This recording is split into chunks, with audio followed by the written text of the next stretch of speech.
इधर सचिन पायलट ने सरकार को अल्टीमेटम दे दिया है। बड़ी खबर आपको बता रहे हैं, 15 मई को रखी गई मांगों पर कोई समझौता नहीं, करप्शन को लेकर कोई समझौता नहीं, सचिन पायलट ने कह दिया है। और सचिन पायलट ने जनता से यह भी कहा कि उन्हें कोई अभिलाषा नहीं है, राजनीतिक महत्वाकांक्षा उनकी नहीं है, किसी तरह की गलतफहमी कोई ना पाले, वो नौजवानों के साथ है। और एक बार फिर करप्शन का मुद्दा उन्होंने उठाया है।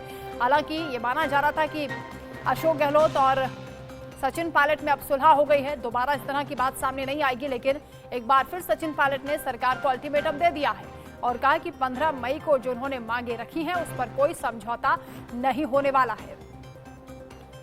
सहयोगी विष्णु शर्मा हमारे साथ लाइव जुड़ रहे हैं। विष्णु, मल्लिकार्जुन खड़गे के आवास पर बैठक हुई, राहुल गांधी ने दोनों से अलग अलग मुलाकात की, अशोक गहलोत और सचिन पायलट से। उसके बाद केसी वेणुगोपाल सामने आते हैं, कहते हैं कि सुलह हो गई, समझौता हो गया, एक साथ मिलकर काम करेंगे। लेकिन एक बार फिर सचिन पायलट के तेवर दिखाई दे रहे हैं, वो अल्टीमेटम अपनी सरकार को दे रहे हैं। देखी तो साथ में वो तस्वीर भी निकल के आई थी कि सचिन पायलट और अशोक गहलोत ने चुप्पी साधे हुए थे, दोनों मुस्कुराते हुए मीडिया के सामने वहां से रवाना हुए थे। लेकिन देखिए, इंडिया न्यूज लगातार इस बात को कहता हुआ आ रहा था कि समझौता जरूर हुआ है, बातचीत जरूर हुई है, लेकिन एक समझौते के परिणाम आना अभी बाकी है और ये परिणाम कल निकल के आए। सचिन पायलट ने साफ तौर पे कहा है कि मांगों को लेकर कोई समझौता नहीं हुआ है, क्योंकि जो सचिन पायलट के समर्थक हैं, जो सचिन पायलट की ताकत है, जिनकी वजह से राजस्थान में सचिन पायलट का दबदबा है, उन तमाम लोगों के सामने सचिन पायलट ने ऐलान किया था कि अब चाहे जो हो जाए मैं पीछे नहीं हटूंगा। जो युवा मेरे साथ चले, उनके छालों की कसम खा के कहता हूं कि अब मैं हर कीमत चुकाने के लिए तैयार हूं, लेकिन पीछे नहीं हटूंगा। जवाब देना पड़ेगा, जो लोग सत्ता की मलाई खा रहे हैं उनको हिसाब देना पड़ेगा। इन तमाम तरह की चीजों को लेकर सचिन पायलट ने सरकार के सामने चुनौती दी थी और वो आज भी बरकरार है। कल सचिन पायलट ने जो टॉक में मीडिया से बातचीत की, उस बातचीत में साफ तौर पे कहा कि समझौता जरूर हुआ है, लेकिन जो मांगे हैं वो अभी भी बरकरार है।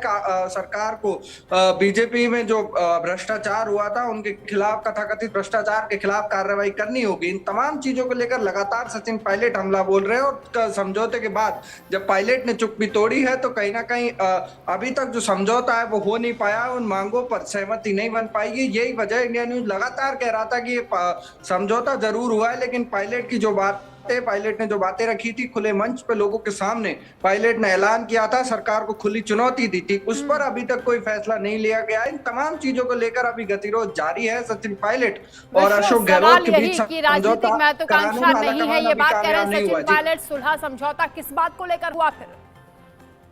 देखिए, सुलह समझौता उन चीजों को लेकर हुआ है कि राजस्थान में किस तरह से आगामी चुनाव लड़ा जाएगा, लेकिन उस चुनाव से पहले सचिन पायलट को, आलाकमान को ये देना होगा कि आखिर वो मांगे हैं उनका क्या होगा। क्योंकि अगर वो मांगे नहीं मानी जाती है तो सचिन पायलट अंदर खाने कहीं ना कहीं कमजोर पड़ेंगे। उनके जो समर्थक हैं उनके मन में ये विश्वास नहीं रहेगा कि जब सचिन पायलट अपनी कही हुई बातों को पूरा नहीं करा सके, आलाकमान से, अपनी सरकार से उन बातों को नहीं मनवा सके, तो फिर उनका क्या स्टैंड रहेगा आगे। तो इन तमाम चीजों को लेकर अभी बात होना बाकी है।